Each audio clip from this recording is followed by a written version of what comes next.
Good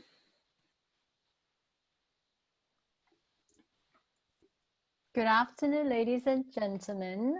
Welcome to the Johnson & Johnson Institute webinar series. For those who have seen me in the past, hello again. For those who don't know me, my name is Karen Cheng from Johnson & Johnson Professional Education Team in Asia Pacific. Today, we are very happy to have Mr. John Waering with us again. Last week, John shared with us the importance of mindset choice and how we can better prepare ourselves during any pandemic. To give you a quick introduction about John, John runs a successful performance coaching business in the UK. He works with a number of different international clientele who seek to understand how to use their energy and intellect in an intelligent way. So, how can we embrace our learnings from last week's webinar and intelligently apply to our personal and professional life? John will share with us more today. Prior to passing over to John, there are a few housekeepings that need to be reminded. Please be reminded that we are in the webinar mode. Therefore, all participants will be put on mute. Only the presenter and the facilitator will be unmuted. However, if you have any question during the webinar, please raise it through the Q&A section by clicking the Q&A icon on your screen. After the webinar, we will hold a live Q&A session with John. Now, over to you, John, and looking forward to learn more from you today. Over to you, John. Thank you very much, Karen. So hello and welcome, everyone. Welcome back those who attended last week's webinar. And welcome to those that I'm meeting for the very first time. I better give a little bit of a supplementary introduction to the one Karen's already made. So she said, I'm running a business performance coaching business from the UK. And we're working with organizations who I would say essentially prioritize three things. So happy customers, a great reputation for delivering value, and a serious aspiration for achieving high performance. And we're working with our clients usually in one of two ways. Firstly, helping them to understand what's driving their current levels of performance and how to optimize in order to achieve their goals. And secondly, working with their people to develop both fluency and consistency in applying mindset, skills, and process for uncovering, creating, and trading value. And what we get great feedback on is our ability to generate sustained transformation in the performance of both individuals and teams, where the return on investment is experienced through greater quality and productivity in the way people work and the way they win and deliver business. So impact measured in traditional ways like better quality and quantity of sales, improved customer satisfaction, and greater colleague connectedness. And for myself, increasingly, I've been finding I'm working with committed leaders who are seeking to improve their impact and resilience and drive greater organizational team and individual performance. And here I'm providing support and challenge to help them think and execute correctly under pressure, which is one of the themes actually of today's session. And that's in order for them to achieve their strategic, professional and personal goals. And what they say they most appreciate is the way I help them to interpret, understand, and navigate the high intensity environments within which they're operating, supporting them in sustaining a principled, purposeful, high performance culture. Now, you know, COVID-19, the pandemic, is a high intensity environment for everyone. So what I'm going to talk about today is very much kind of tuned into those things I've been describing in my intro. What I will do quickly for those people who weren't in last week's webinar is I'll just briefly recap what we covered last time, and this is brief. Firstly, we understood that the COVID-19 situation is best described or defined as a wicked problem. It's high in intensity and uncertainty. There are no ready-made answers to addressing this. It's about evolving those answers, evolving the new normal. And this requires everyone's personal leadership.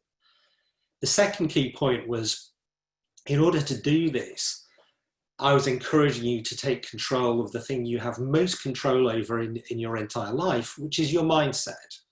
It's how you think about things that determines how you interpret what's happening to you. And for those of you that participated, obviously, you got much more insight on how to do this. The third and final point or takeaway was about the need to put your customers' emotional concerns at the heart of your thinking as you're reopening businesses. And I gave some specific suggestions about how to provide and deliver reassurance and confidence as people start to kind of relax from lockdown, which is happening all over the world. I summarized by saying that I actually see this pandemic situation as something as a portal to the future, fast forwarding us to more flexible, efficient, and higher quality ways of working with reduced environmental impact, much less business travel, be this local or international. I see there's so much opportunity ahead.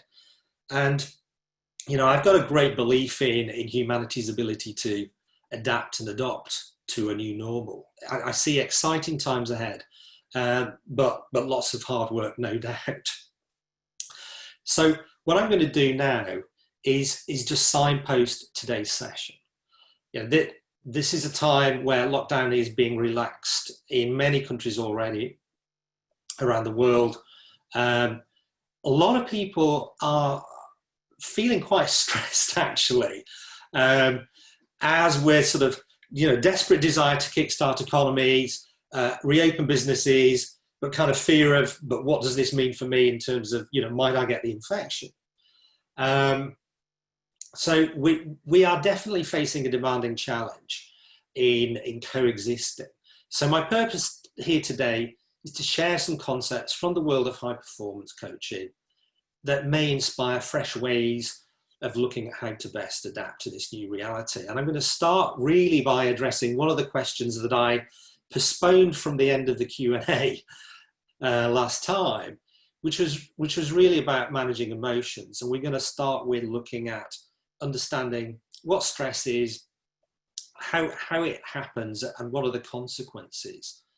We're then going to look at what I'm defining as mental toughness, how you go about building it. So I'm going to give you some very practical pointers on how to build and sustain your resilience. Then we're going to look at how you kind of exert some degree of management, I guess, or what the psychologists would call impulse regulation, managing your emotional state. And definitely I'm going to give you some interesting tips, techniques to help you with that. We're going to get into the world of biofeedback, so that should be interesting. Then we're going to look at some kind of implications and practical suggestions for evolving and integrating new habits digitally as part of the new normal. And as Karen intimated, we will finish with a Q&A session. If I was to summarize 3 takeaways for you today, I'm guessing the first one would be that our emotional responses are normal. Okay, it's part of how human beings have evolved to have emotional responses. So we're not responsible for the nature of our emotional responses, but we absolutely are responsible for managing them. And I'm going to show you how to do that. The second takeaway, I think, is, it kind of relates to what I said in my intro. In order to think and execute correctly under pressure, we need to build and sustain our mental toughness. And this is something anyone can do. It's not a personality trait or something that's genetically configured. This is something anybody can learn to do. Like most things worth having in life, it takes some focused hard work to achieve this, but it's definitely worthwhile. And the third takeaway I would say is is really around the powerful forces that are driving us towards a more contact-free economy, that have really been given a huge injection of impetus by the COVID-19 pandemic. And we really need to integrate insights from these trends as we iterate towards the new normal, taking into account the sort of concerns that the general public have about the relaxation of lockdown. So I'm going to give you some pointers around that as well. But first, we're going to start with understanding the mechanism of the stress response. What do we mean by stress? In simple terms, when our environment is placing demands on us, that's when we can start to feel pressure, right? And when those demands exceed how we feel about our ability to respond and cope, that's when we can start to feel overwhelmed and out of control of the situation. And this is really what we mean by stress. It is important to recognize that not only can excessive demands cause us to experience stress, but in fact, understimulation, not having enough to do, can also be a stressful scenario.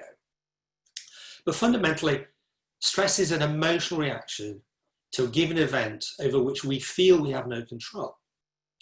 What causes the stress isn't actually the event though, it's the meaning we attach to it. So how does this work?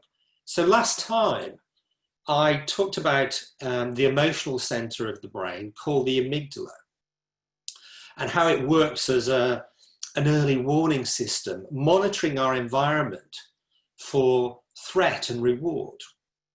And I pointed out that the amygdala is more sensitive to perceived threat than reward. Now the amygdala is focused on some very specific threats. I'm just putting a list up here.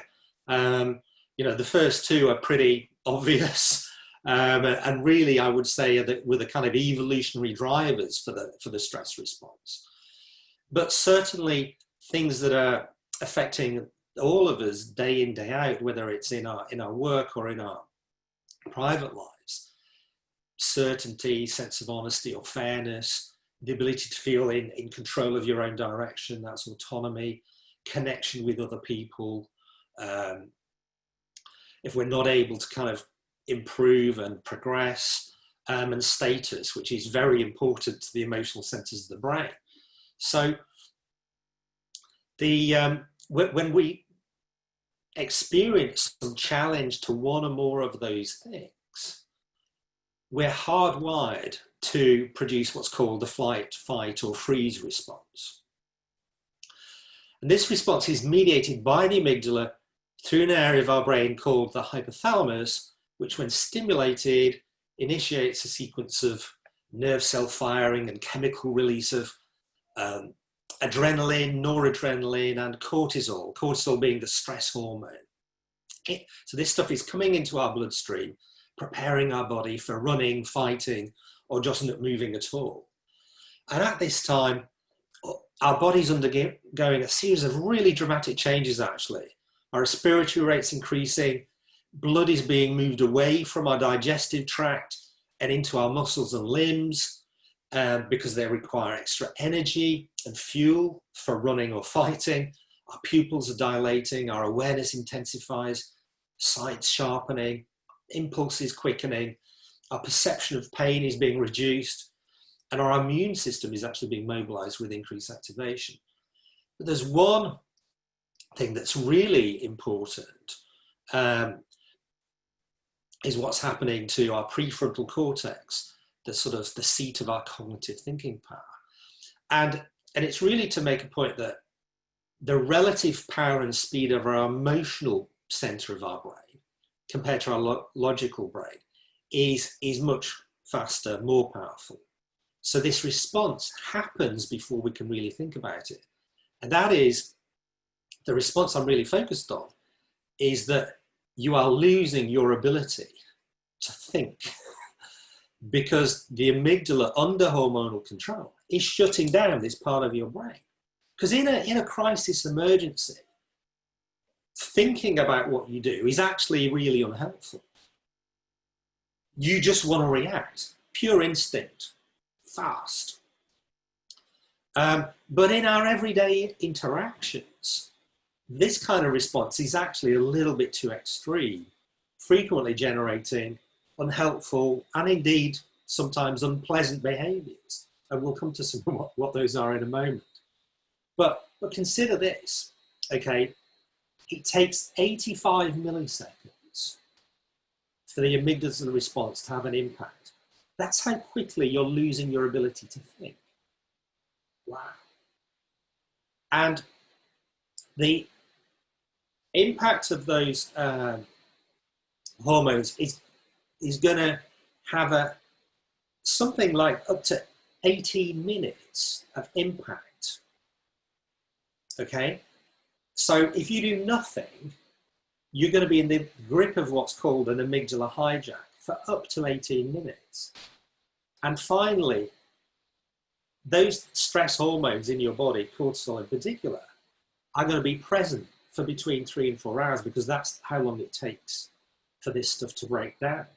So imagine the impact if you go from one unmanaged emotional response to the next, every 15 minutes or so. You're going to be permanently feeling frustration, irritation, or anger, and behaving in a way that is literally irrational. So that's quite unhelpful. Let's look at the consequences of stress. So firstly, the emotional stuff. If we're being subject to very negative emotions for prolonged periods of time, this can lead to anxiety, or what we term as depression. If we're feeling that whatever we do makes no difference, this can lead to a situation the psychologists describe as learned helplessness, which is sort of beyond hopelessness, which is very, very bad for us. Obviously, it can be about more sort of minor emotions that are derailing our everyday interactions, such as frustration, impatience, and irritation. Or maybe we're getting some unresolved situations which are driving strong anger. Whatever the scenario, living with negative emotions risks us being caught in this negative feedback loop that's just generating more of the same. And the impact of this is very strongly evidenced on people's cognition, their ability to think. Where our sort of thought processes are being impaired in various ways, so we're losing concentration and focus.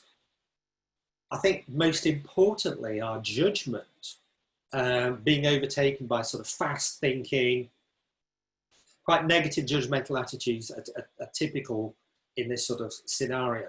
And our vulnerability to cognitive bias, which was something I described last time, is leading us into very poor or indeed dangerous decision-making and behaviour.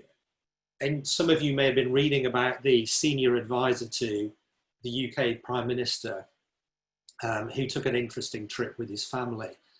I have a feeling that his judgment was impaired because his emotional response was overwhelming him, and his justification really didn't kind of stand up to great scrutiny of that. So I'm fairly confident in my analysis there. You may then be thinking, are there health consequences to living with high levels of stress hormone? This overactivation of our fight or flight response? And the answer is most definitely yes. Health is a big issue. There is overwhelming evidence that the cumulative buildup of the stress hormone in our body, because we're not properly metabolizing it, can lead to significant disorders of our cardiovascular system. So that's increased risk of stroke and heart attack, disorders of our autonomic nervous system, which can lead to things like headaches, irritable bowel syndrome, high blood pressure and the like, disorders of our hormonal and immune systems. So that's increasing our susceptibility to infection, chronic fatigue, depression, autoimmune disease. And yes, your risk of cancer is also elevated. So there's massive personal consequence if we do not get on top of managing the consequences of stress. And this then leads to the issue of productivity. And I want to make a point. Stress is not only bad for you and for me individually, but it's bad for our organizations. People that becoming very stressed, this is when they're taking time off work because they just feel they can't cope. Less severe, but still an issue in terms of productivity, is when we're not actually addressing the root cause of problems, but just rushing to solution. So we tend to be addressing only symptom or consequence, which very often is going to mean that we're going to repeat what we need to do. So we're wasting resources, time, money, and energy. So this is, stress creates huge waste. It's one of the reasons that, or the rationale for my focus on people using their energy and intellect in intelligent ways, because this stuff is avoidable. We can manage it. A couple of very interesting facts for you very quickly. First is multitasking. Okay, which in my view, scientifically, is actually a myth. Human beings can't multitask, we task switch. But when people attempt multitasking, it has been found that that increases your level of cortisol and adrenaline. So multitasking is creating stress, but it's also generating a dopamine addiction feedback loop. So people get a buzz from attempting to multitask, which will then lead to increase in stress, which isn't an act of genius. I always encourage people to stay focused on single topics at a time. It's not only great for promoting slow thinking and value-rich, so-called deep work, but it's healthier too. And here's a real shocker. Second curious fact, moderate caffeine consumption makes a person react like they're having a very stressful day. Wow.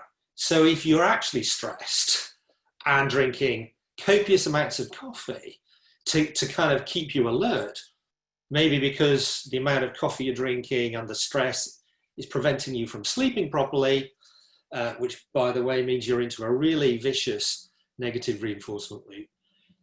You're just compounding the effect. Caffeine is absolutely lowering our threshold for stress. My view is caffeine consumption is like the biggest unsupervised drug trial in human history. I'm not sure that we would get away with doing this if we were just introducing caffeine for the first time today. And at this point about sleep, if you're consuming large amounts of caffeine, it's definitely disruptive to your sleep patterns. It can impact in things like insomnia. We need 5 cycles of 90-minute sleep in every 24-hour period. They don't have to be continuous, those cycles of 90 minutes, but they're absolutely necessary for effectively, well, I would say, imagine it's like 5 washing cycles of a washing machine. During these periods of 90 minutes, your brain is detoxing. And if you don't go through those regular cycles, the buildup of toxic proteins typically is also predisposing you to unhealthy side effects or consequences, degenerative brain disease, and indeed significantly increasing your risk of cancer. Interesting facts over. Let's look at performing under pressure. So in order to work effectively under pressure, especially in conditions of high intensity and uncertainty, which is what we're experiencing right now with COVID-19, we need resilience, grit, or what is commonly termed or referred to as mental toughness. And I see mental toughness as essentially describing your ability to think and execute correctly under pressure. It's comprised of 4 properties. Okay, so we're going to take a look at each of these in turn. The first of them is called control, which is split into emotional control, which is about your ability to regulate your emotional response and influence the emotions of others in a constructive way. And I'm going to talk about that in more detail in a moment. The other element of control is life control, which is very much about the control you're exerting over things in the physical world, projects, tasks, activities, and so on. Here, the emphasis is really very much on control the controllables. Be clear about the relationship between the inputs to your performance and the outcomes that you're looking to achieve, and keeping that relationship visible to you at all times. It's about explicit focus on your priorities, which you should have no more than 5 of, by the way. If you've got more than 5 priorities, it's kind of telling me you're not really understanding the word priority. And it's about how you are deliberate in allocating time to make those priorities happen. Those are the kind of things that people do who are exerting a high level of life control. Then we have what's called challenge, which is all about our ability to learn from new experiences. And it's about our attitude to taking risk. And here, the things to strengthen your challenge are really about embracing a continuous improvement mindset. Really explicitly thinking, how do I get out of my comfort zone? And being open to making mistakes. You know, we really need to put more value on people recognizing that when they make a mistake, it's an opportunity to learn. Most cultures and societies demonize mistake making, which is really unhelpful because it's reducing people's appetite for learning from new experience. So it's not really that smart to demonize making a mistake. I always say, make your mistakes fast, make them early, move on. I use the phrase, test and learn cycles. I expect to make mistakes, but I then take the learning from those mistakes to improve what I'm doing going forward. And I reinforce that in my own mental preparation, in my mindset choices every day. I think that one of the phrases that I use most often is embracing a personal best mindset on everything, whether that's the boring, mundane stuff that we have to do, as well as the sort of stimulating and often novel things that we're doing. One of the challenges for a lot of people is if they've got a little bit of perfectionism about themselves, they can find this challenge difficult, because if you're maintaining an image of being perfect, trying new things and making mistakes might show other people that you're not actually perfect. So you don't want to do it. So in a sense, I see perfectionism as the enemy of high performance. And my definition of perfect means something that's completely unachievable. It's infinite. It's not that I'm suggesting we shouldn't be striving to do the best we can. Absolutely, we should. But the best we can is an evolving thing. That's why I'm always looking to set a new personal best in whatever it is that I'm seeking to do. Next, we have what's called commitment. This is about our stickability to task when we're under pressure, not to be confused with emotion, with motivation, which is a very different psychological construct. People with high levels of commitment demonstrate very strong goal-setting habits.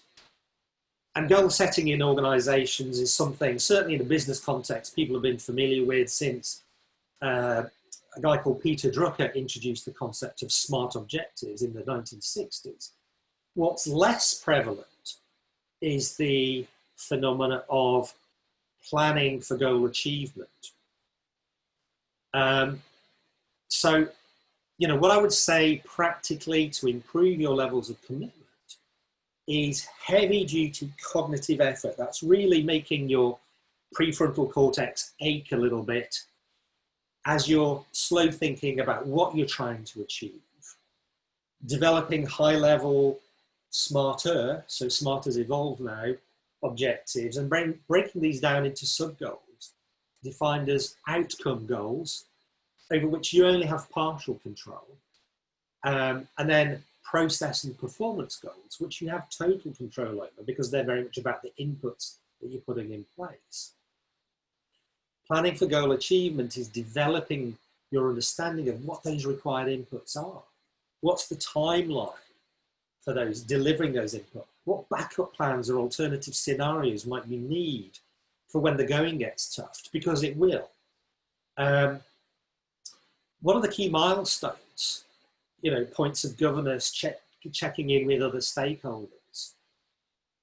All of this kind of stuff needs to be worked through. But the people that do are the people that actually manage to get things done once the pressure's on.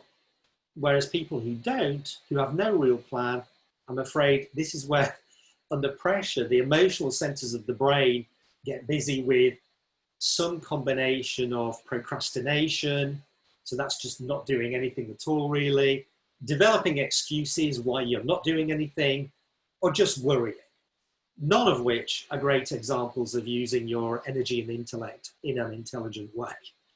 And then finally, we've got confidence, which I'm representing as a battery here, because my desire for each and every one of you listening in on our webinar today is to be operating at levels of 100% confidence all the time. Confidence is broken into two things, the first of which is confidence in yourself or your abilities. Now, for the majority of people, they base their confidence on things like past results, how much they know, qualifications, what other people say about them. Unfortunately, this is actually not the best psychological basis for confidence because it involves too much requirement for external validation. The correct psychological basis for confidence is about removing that external validation requirement and being explicitly vigilant and robust around developing your own, what I call performance recipe, which is the sum total of all the tools, models, principles, processes, skills that you use to achieve the outcomes that you need in performing your role. If you apply yourself diligently and explicitly at making your best effort in applying the appropriate elements of that recipe to a given task, in those circumstances, you're entitled to be 100% confident because you know what it is you're doing. Now, you may well make mistakes because there are things that you don't yet know about. But that in itself is not a reason to lack confidence.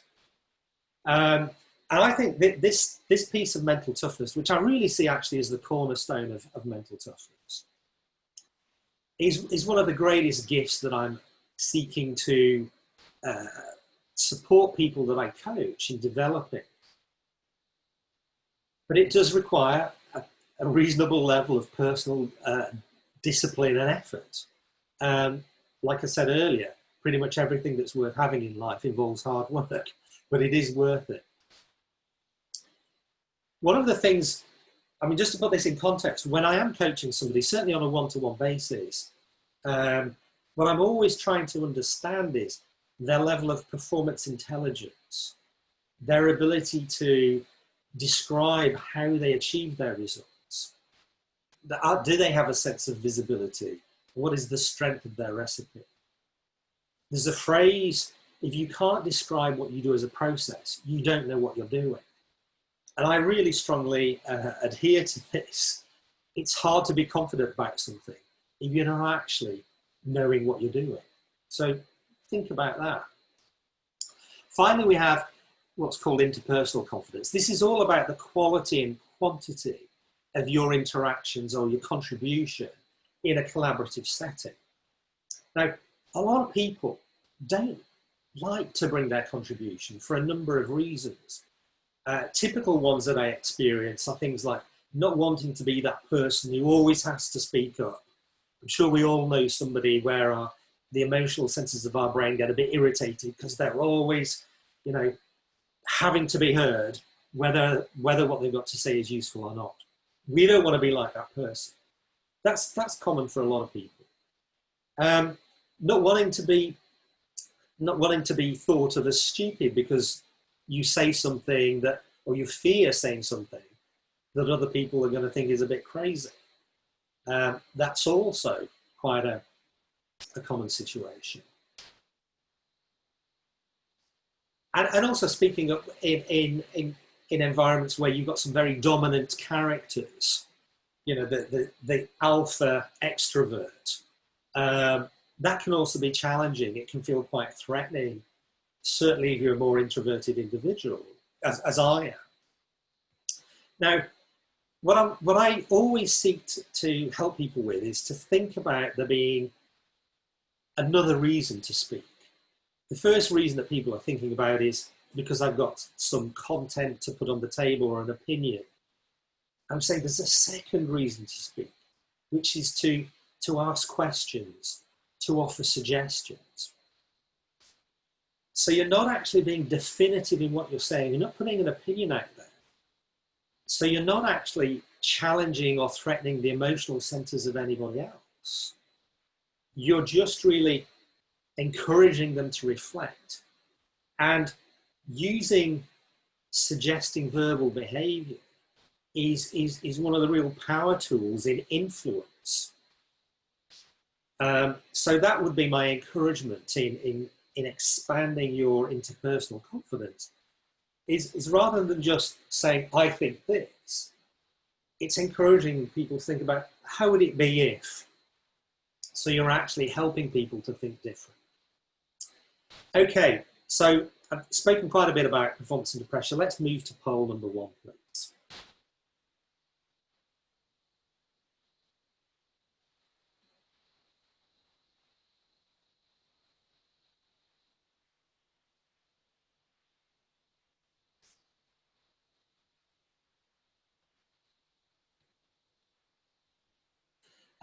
Now some interesting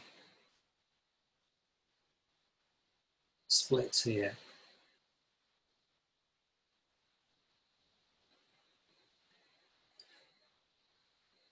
It's really intriguing actually just watching as these scores come in. Great news that 3 of you are absolutely rock solid on your mental toughness, 4 of you now. I think that the thing that I would say is that some people may have high levels of mental toughness and not appreciate that actually that is almost felt as painful or hard by other people who are less resilient than you. So if you don't flex yourself to be understood by and understandable to people who are less resilient, that can create a source of conflict in your interactions with other people. But great to see as well, 35% of you saying you're taking something away from this to build on your own mental toughness. So thank you for that.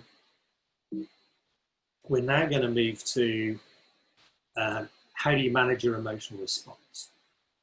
And the first thing really is to kind of be listening so that you kind of hear the fact or sense the fact that something is going on. And you need to be able to stop, kind of press a pause button.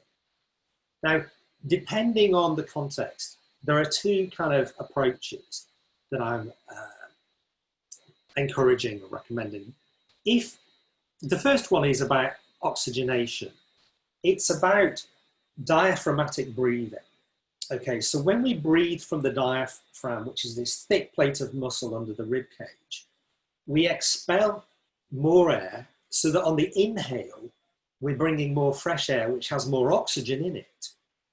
So the exhale takes maybe 1, 2, 3 seconds, the inhale the same, and then you hold that breath to allow the lungs to pull oxygen out of the air in the lungs into your bloodstream.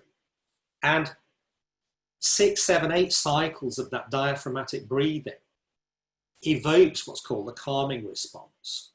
Okay, so it takes up to a minute. So I'm suggesting this is a proactive measure. If you know you're going into a challenging situation, maybe you're about to give a webinar on Zoom to a few hundred people, and you might be feeling a bit kind of, you know, some degree of nervousness about it, then deep breaths beforehand, absolutely brilliant. It's not entirely practical to think in the middle of a meeting where somebody triggers a sort of a frustration emotion in you, or an irritation or some fear, that you're going to just pause everybody and say, hang on a minute, I'm just going to, please nobody talk. You know, doing that for a minute is going to look frankly very weird. So this is why I'm saying it's very much a proactive kind of technique. What we need in the moment is something that's reactive. And this is all about essentially being able to transport yourself to a happy place, or more formally, it's called seeking affirmation. This is about having a mechanism to stimulate the development of a cocktail of the biochemistry of happiness. That's oxytocin, endorphins, serotonin, dopamine, endocannabinoids, all the brain's natural feel-good chemicals. Because this will neutralize the negative biochemistry of stress. How do you do this? First of all, you've got to identify a very positive emotional memory. And the more sensory components, that's sight, smell, sound, feel, that are associated with that memory, the stronger it's going to be. Once you've got that memory, then you need a trigger mechanism to evoke the memory. So that could be a word or an object that just transports you into the movie of that moment. So I'm going to share one quick example. So in my pocket here, I have a key ring, and on the key ring are 3 bears. I'm not sure how well you can see that. It's probably pretty small, but the 3 bears, one of them is actually quite big. On it says Papa Bear, which is me, because this was given to me by my daughters on Father's Day 2 years ago, actually 2018. And when I hold this, and I'm actually putting it down now because I'm generating that biochemistry and I'm not feeling that stressed, so I can actually feel tears in the corner of my eyes because I'm getting a very positive joy. That triggers strong feelings of kind of my daughters telling me that they love me, which, given that they're 25 and 22, I don't get to hear that often. And also about my kind of love for them. So it's a very powerful emotional memory. I can see us around the table in the kitchen when they gave that to me. Now I've got probably something like 20 different kinds of trigger, each with a different strength or of intensity, so that I can play these biofeedback tunes on my biochemistry. Sometimes I might need to use 2 triggers, one on top of each other, to strengthen the effect. But what's amazing is I can regain my ability to think clearly within 2 to 3 seconds by practicing this biofeedback. So it's a very powerful mechanism. The fourth and final point is try to understand what triggered the response. You know, sometimes we can learn from these moments and feed that learning into our mindset choices, because your mental preparation, reflecting on your mindset on a daily basis, is also a mechanism for managing your emotional responses proactively.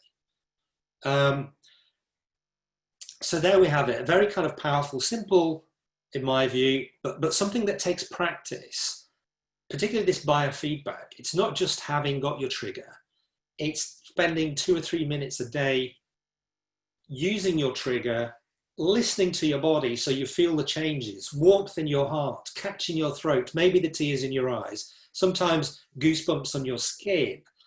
Because the more you practice, you're building trained instinct, so it becomes a habit, so you don't have to think about it. Bearing in mind, when you're in the grip of an amygdala hijack, you're losing your ability to think. That's why your trigger has to be simple, but practice is imperative. So let's see what you think about that. Let's move to the second poll.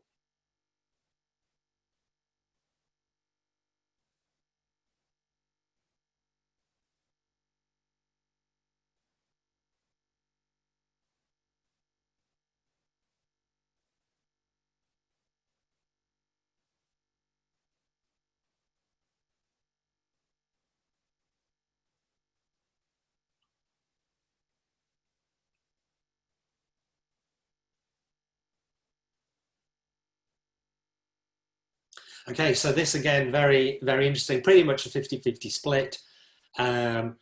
It's interesting that, suppressing emotions is actually very negative. If we don't acknowledge emotions and then manage them, they're always bouncing back.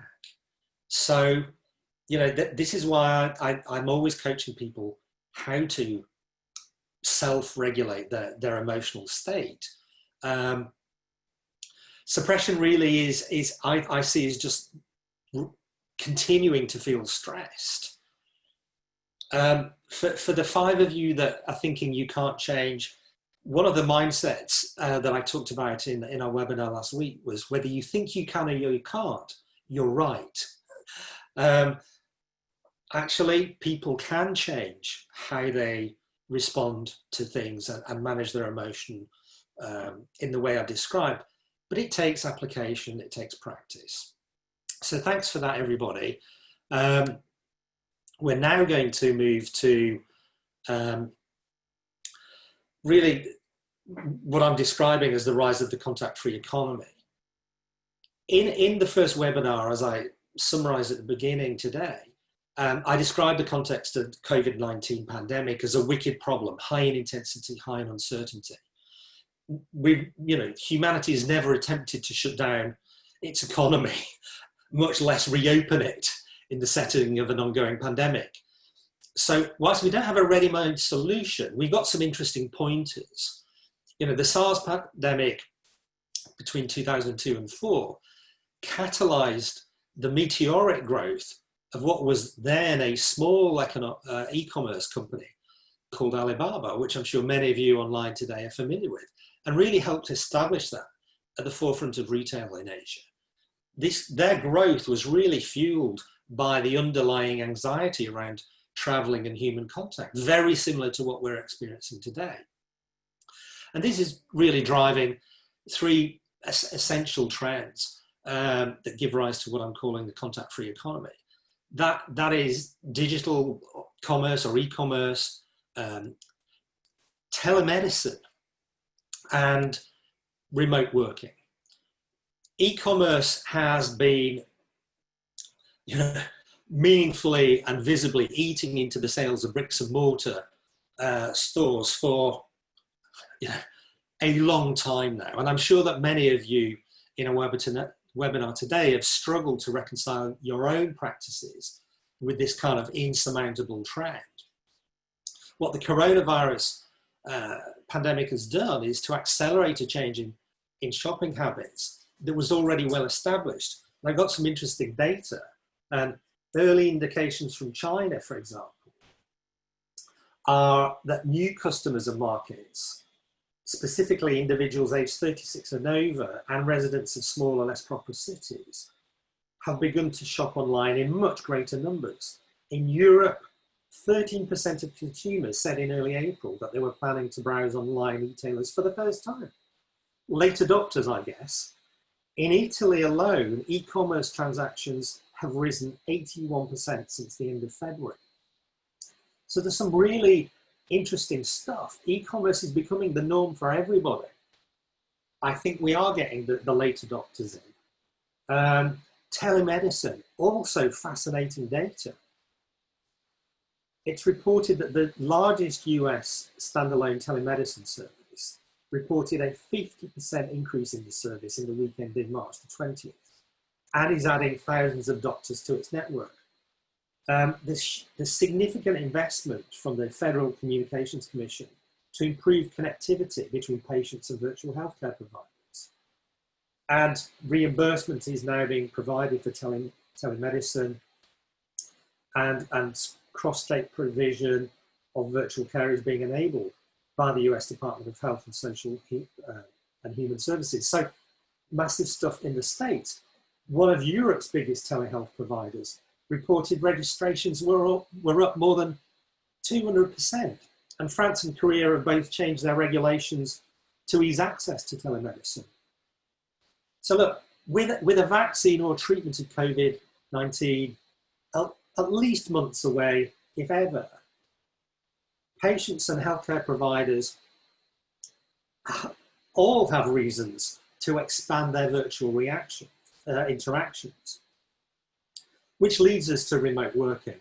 And this is really kind of one of the standout stories, I guess, during the pandemic, as large sectors of the population and the workforce are adapting to these technologies, whether it's connecting with friends and families or whether it's working remotely, as well as providing online education, as we're doing today. Many companies have been switching their sales efforts to digital platforms. This isn't about going back to telesales, which will be regression. This is a fully interactive experience using virtual meeting software like Zoom. These are some of the kind of the well-known brands. Because people have got used to interacting in this virtual way, it does mean that people are having to rethink that sales experience. It's not as simple as doing what you do in the physical world in a Zoom meeting room. And I'm sure that pretty much all of you were familiar again with somebody who was a technophobe, or maybe somebody who was a little more elderly, who finally kind of embraced the technology and have learned to use Zoom or Skype just to stay in touch with people. This contact-free way of living and working has consequences, though, both for customers, for workers and people at home. Mental health challenges are high on the agenda due to uncertainty over what the future holds, feelings of helplessness and isolation. And I see technology as being one of the ways to actually reduce that sense of isolation, but we need to give much more thought to it.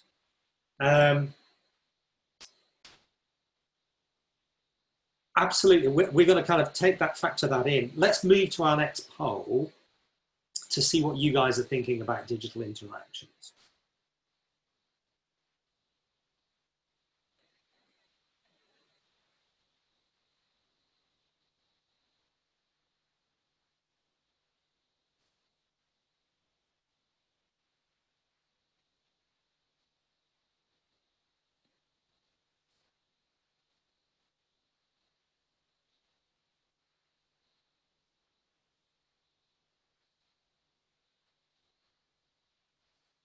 Again, very interesting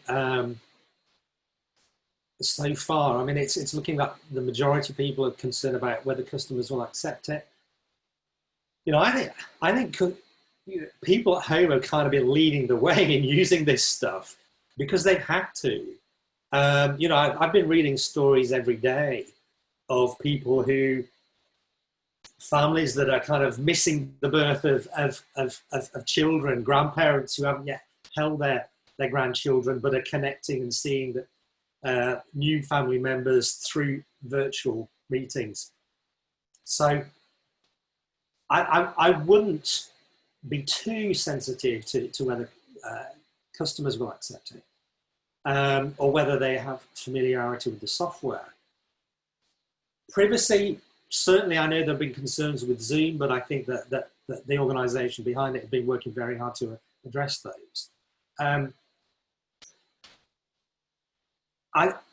think this is really where we've got to take a sort of a positive mindset approach and look at how do we encourage people to accept it? How do we support them in developing their familiarity? And great to see that internet bandwidth is really not an issue for most people. Let's just move on. So we're going to look at your digital ecosystem now. And here's you at the center of an ecosystem with lots of different stakeholders. Let's take a look at, some of them. I mean, pretty obvious ones: customers, your potential customers, suppliers, and suppliers, involves, a multitude of things: salespeople, people delivering prof ed, marketing people providing you with insights, the colleagues in your stores, friends and family. We have the regulators, professional bodies, competitors. I mean, complex ecosystem that typically most of your interactions have been driven in a physical way. Although some of it, I guess, has been moving to digital. Typically, online ordering and invoicing with suppliers is an area that a lot of people are familiar with. I'm going to challenge your thinking on how you rethink digital interaction, giving the requirements of breaking down sense of isolation. How do we support people with mental health issues or avoiding mental health challenges? With 4 kind of powerful questions. The first one here: which physical interactions that we take for granted should be eliminated because they offer no value or detract from value? A lot of people are finding that the traditional call with a sales rep, actually, it's much better done digitally. It's less intrusive in my store if I'm handling this online. So in some domains, people are not going to go back to physical interactions.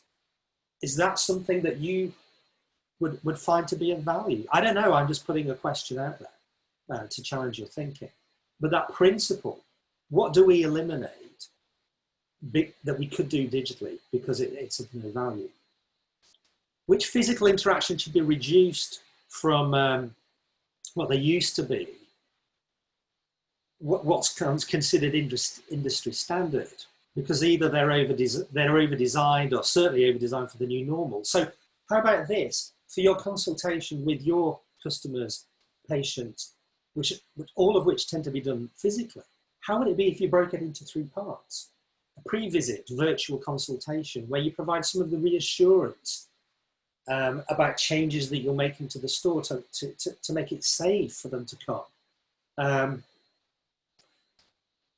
Then they have the physical consultation, maybe the eye exam.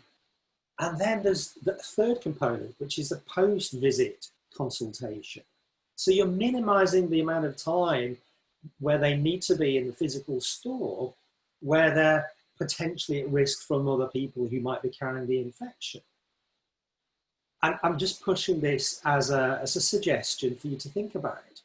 But one thing I would say is smaller, more frequent touch points provide greater opportunity for cementing a relationship with your customers.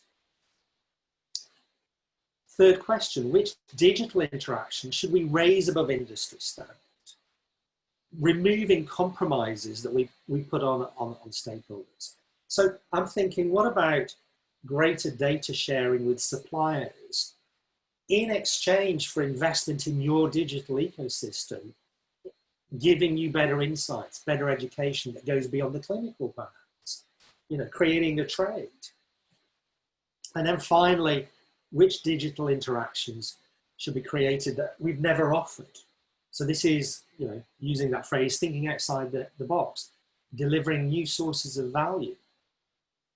Maybe this is holding virtual eye health updates with focus groups of your customers who are inviting friends with the potential to create referral. There's lots of examples of companies sort of creating almost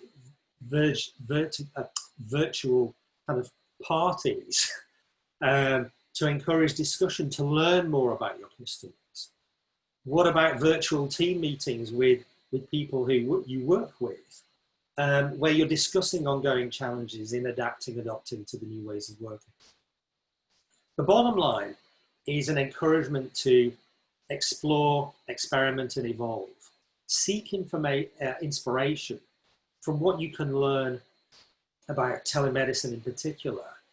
Get familiar with working digitally, especially with, I think using this technology to have team meetings with your colleagues. It's something I'm doing with my own associates and find it really powerful. build and maintain your customer databases digitally, seek insights from suppliers on this, or collaborate with them. Analytics and business intelligence really can massively improve your efficiency and effectiveness to drive your business. And I know from last time, a lot of you were showing concern whether your businesses will recover. I absolutely think using technology is a way of supporting that recovery process. Keep a watch on how technology can be adapted. Augmented reality is present in consumer gaming apps, allowing people to superimpose anything on a real world view. How might this be applied in your world? And I'm trying on spectacle frames virtually. I'm not talking about dedicated technology in store, but actually through the virtual meeting technology. And of course, at some point, I guess, augmented reality contact lenses and eyeglasses may become a consumer reality. So what's your role in that? Look, last time I shared the phrase, some people make things happen, some people watch things happening, whilst others wonder what happened. My wish for all of you is that you're very much in the first category of making things happen, and that you bring a strong and carefully selected mindset to support you in these challenging times, that manage the inevitable stresses and strains, building your and sustaining your resilience in ways that I've described, and that you're iterating this new normal from a customer's perspective, and using digital tech to leverage this contact-free economy to everyone's mutual advantage. So very quickly, just recapping today, I've explained the human response to stress and how emotional responses are normal. Whilst we're not responsible for the nature of them, we are responsible for managing them. And you know how. Triggers, okay? Manipulate your biochemistry, it's powerful. 2, I've explained how mental toughness plays a role in our ability to think and execute correctly under pressure, especially in these conditions of high intensity and high uncertainty. I've illustrated how to improve your mental toughness, working on control, challenge, commitment, and confidence. Yes, it's hard, but it's worth it. It helps to keep your head when all around you are losing theirs, right? And 3, powerful forces are driving us towards this more contact-free economy. It's been given a huge acceleration with the pandemic, and I've provided you with 4 powerful questions to help you rethink how to integrate digital interaction into a powerful way of working in this new normal. As I said before, a great belief in humanity's ability to adapt and adopt. I see exciting times ahead, lots of hard work.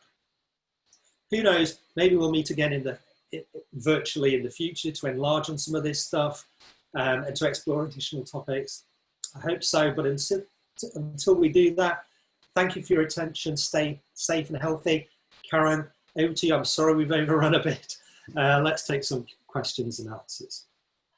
No, thank you. Thank you, John. I've always loved your sharing. I mean, it's you help us to understand the why, but you really did provide us with a lot of great, practical tips to practice on. So thank you very much.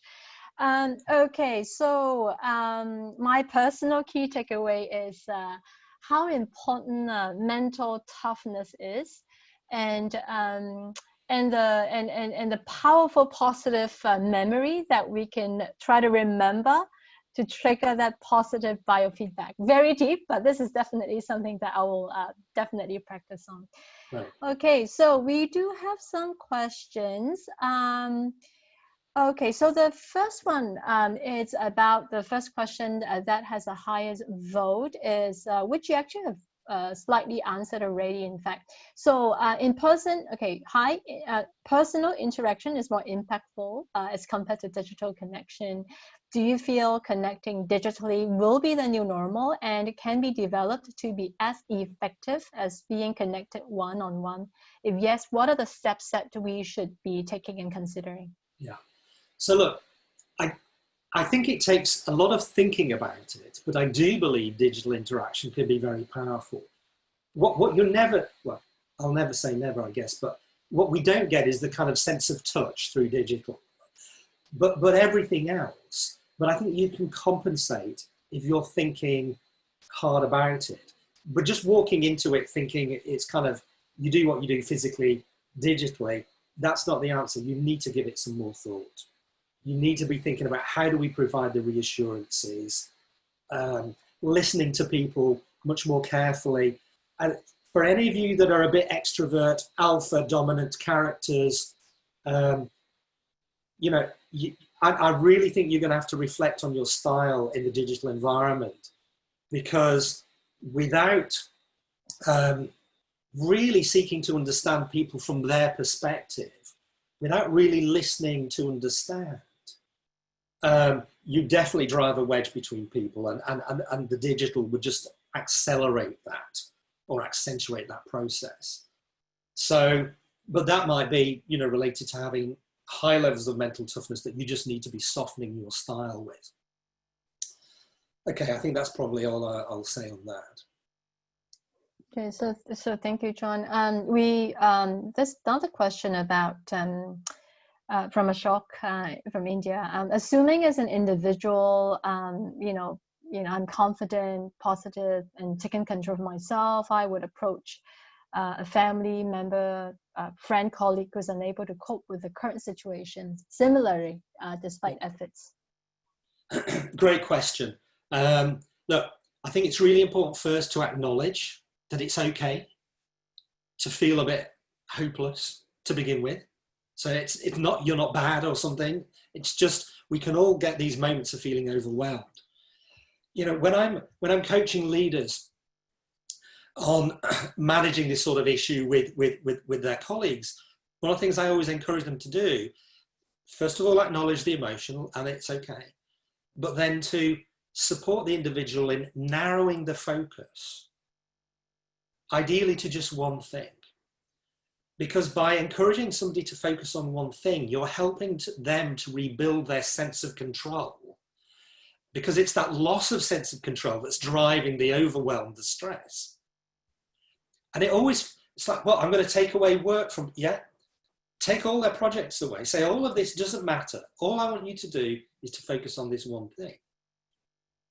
And as they're rebuilding their sense of control, you're then able to layer things back in, but not to the point that they get overwhelmed again. So I always think it's about sort of acknowledging, and then in an encouraging way saying, you know, if there was just one thing that you need to resolve and to sort out, what's that one thing? And do it in small steps. Okay, we say don't try and boil the ocean. There's also a phrase, how do you eat an elephant, you know, in small bites?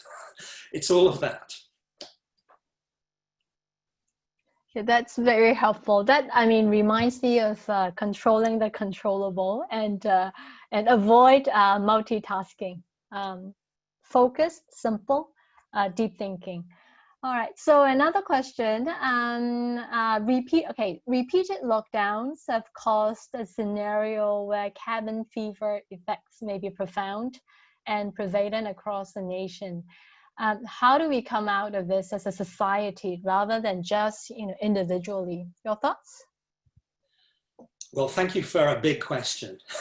It's a very important question. And I mean, like many of you, I've been observing around the world, and definitely in the UK, people behaving in ways that frankly are quite crazy. I think that actually a big part of it is because we've not been using the virtual technology strongly enough. And I think employers actually need to be taking this much more, their role in this much more seriously. Because when people are feeling isolated and fearful about the future, and then there's a moment for their emotional centers to kind of run wild, it's almost inevitable. So I think we need to be focused on, again, going back to that phrase Karen just used, control the controllables.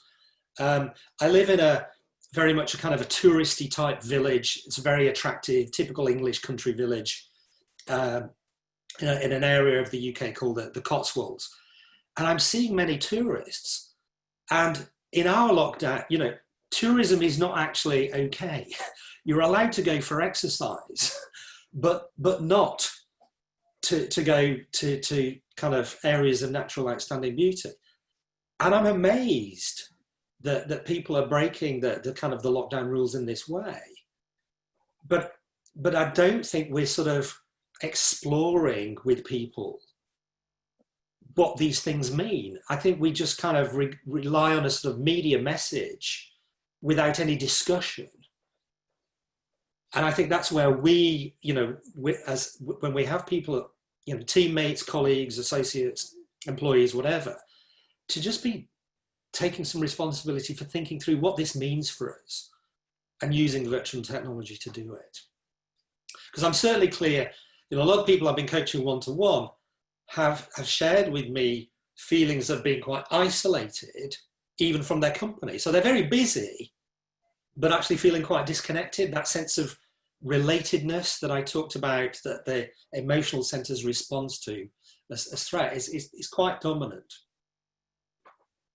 Yeah, that sense of human to human connection at a physical level, it's something that personally I'm actually missing that as well. Yeah, so what actually some of us have been doing is like, instead of, because we know we are not able to really try to get back to the office that soon, at least, you know, where I'm staying, we just try our very best to connect through Zoom or through Microsoft Teams, as you know, on a regular basis. We, you know, everybody needs to make an effort, to do this. And I guess this is the, you know, what we can control is doing as such. Okay, we do have more and more questions coming up. I feel like we should continue to answer some of the questions because it's really helpful. Okay, one participant asked about any recommendation on the book or materials for training mental toughness, you know, on a step-by-step basis for greater resilience to stress. Any thoughts on that? Any recommendation? So, I mean, definitely, I mean, the book I recommended last time, actually, The Chimp Paradox, is a very helpful book. There is a book whose title is gone right out of my head, actually. I think it's called Developing Mental Toughness. How about that? That's straightforward. It's written by a guy called Peter Clough and Doug Stracharczyk. It's a Polish surname. And they developed the mental toughness assessment tool that I use actually when I'm coaching. So that's quite a good book. But the Chimp Paradox would definitely be my first approach. Okay. So that's very helpful. Okay, so we are okay. I see another interesting question here. Okay, so it actually one attendee said that I tend to cry while watching an emotional scene of a movie. Does this mean I am an emotional individual? Will this behavior affect my decision in my professional life as well as may pose a threat to my growth? Any thoughts on that? I too cry in movies, okay. I even sometimes cry in documentaries. I mean, really, it's the thing to really focus on, I guess, is when you're in a negative emotional state, manipulating your biochemistry to focus on something positive that could bring tears of joy. We're not going to cry in the middle of a meeting, okay, because you're using the positive biochemistry to neutralize the negative. I think it's completely human and normal to cry. I think it's healthy. I think I believe, although this is not deep in working memory, but I believe it actually plays a role in breaking down the stress hormone. So I don't have an issue with people crying. I think what I have an issue with, though, is people not taking responsibility for managing their emotions. Because, and this always sounds brutal, okay, and I acknowledge this, but I feel that if you don't seek to manage the emotion, but instead just sort of indulge in it, that is indulgent behavior. And that's not really very dignified. And you're sort of compounding the situation for yourself. But, you know, crying in a movie, no issue. Acknowledging our emotion, Yeah. it's actually very, very healthy. So, and very important as well. We have a question on related to the business side of things. As an independent practice, online presence will never compare. So basically, we'll never be able to compare against the multinational giants. How do you suggest that that they can manage and cope as an online presence? Yeah, this is also a big question, particularly for your industry, and one I've been, challenging the industry on the supply side for at least 15 years, because I see it as inevitable, and therefore I think it's how you've got to think of how do we almost reinvent the value chain, which may mean you need to work more closely with your suppliers, but in a slightly different way, because you definitely provide something that is essential in their value stream. So you have to exist. They need you. In many senses, they need you perhaps more than you need them. So I think it's about exploring the relationship and thinking of new kind of ways of generating that or thinking about that relationship. This is obviously a bit of a, so I'm going to offer something that's a provocation, I guess. But how about cooperatives of independents working as a group with suppliers, so that they're harnessing sort of cooperative power, but they're still maintaining independence? And that sort of approach is a trend that's happened many times in different domains in retailing. I'm not here to give answers because I think this is wicked, but I think it is about experiment, explore, and evolve. I do not believe that thinking I can stay the same is an option. And I definitely believe if you have that mindset, then I think everything is at risk. And another question. Sorry, there's no going back to the old normal. Karen. Yeah. So we do have another question about, similarly related to the same topic. Understanding is not going to be, things are not going to be the same. But then I think some of the, I would say, either business owners or practitioners, their concern is really, moving online is worrying about how much business they will be lost. So any thoughts on that? Look, I always share an illustration of retail in the UK, which is when Tesco, the grocery supermarket, went online. It was one of the first bricks and mortar stores to embrace e-commerce in the UK.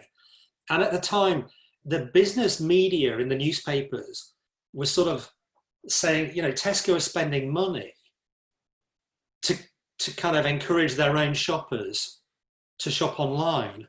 Isn't this kind of a bit crazy? Aren't they, risking a lot? And actually, it was a very intelligent decision, because they were saying and acknowledging the reality.